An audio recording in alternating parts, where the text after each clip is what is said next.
Like if you had to nail it down to one thing to say, you know what, this is why it's such a phenomenon. This is why it's not dying down. Like I said, from when we were kids in school, from the taxi drivers, it just keeps going up. Like what is really the problem here? Why is this thing a thing? I think Tom makes a good point about the men. It's also important, I guess, for the people involved to take responsibility. And I think that, as we alluded to earlier, we live in a society where it's very materialistic at its core. Especially in the cities. I remember coming to the city and just feeling a sense of like I'd been left behind at some point. Friends of mine kept getting better cars, and better opportunities in their job, and it puts a pressure on you that is not normally spoken about. And I think that with a lot of people growing up, perhaps in their situation, the young girls I'm trying to understand, they want the things that success represents, and a lot of times to get those things you have to work. Not everybody, again, like morality, has been taught the values and the principles of success and how to work hard for what you need to get. Right. And I can't blame anybody for that. I think that it's also a personal journey. Becoming successful is a personal journey, And if you look at success as getting well dressed up and making yourself well so that you're desirable to someone, and then that someone rewards you for it, that could be a very honest transaction in somebody's head. Yeah. It could be a really, really honest transaction. So it's greed. Ultimately, we mask it and call it, we can call it whatever we want, aspiration, empowerment. I want to empower myself. It's true. But I think at the end of the day, it really is greed. We live in a society where people aren't willing to help each other out. We don't look out for the next person. It's always, how can I upstep, two-step, be a notch ahead of the next person. And I think that it creates a competition among our young people. And then when that competition, where there's a market, where there's supply, there's demand. Where there's demand, there's supply.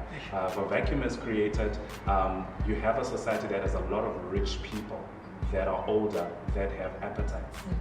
And because they have the appetites that they have, they're going to go and do what they need to do. And then you literally have a marketer. I'm surprised that there's a blesserfinder.com I heard about, and I just thought, okay, but it's a sign of the times, and I think that the male issue is a very, very serious issue, and the fact that young people want so much and are not content at a young age is also a serious issue. I agree with both of those. I think just to add on, because I completely agree with Tumi, and so I think to add on, for me, one of the things that's lacking in our society is wisdom of the mothers and fathers.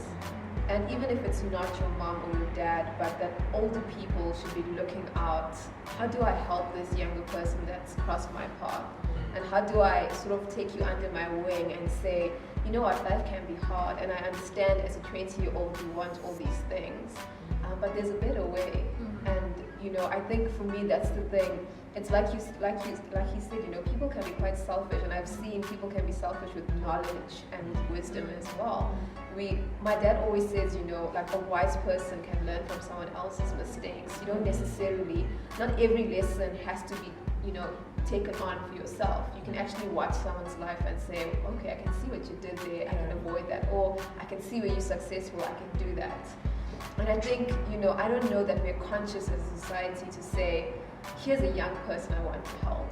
Because if every successful older woman and older man did it, we'd have a different generation of young people right now, completely different.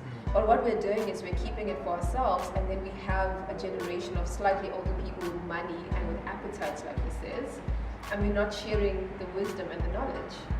And we're not protecting our young people. I just want to make a point though, I think it's interesting the words he used, the vulnerability of our sisters. I wonder whether they see themselves that way. I wonder if the girls see themselves that way, as vulnerable. Yeah.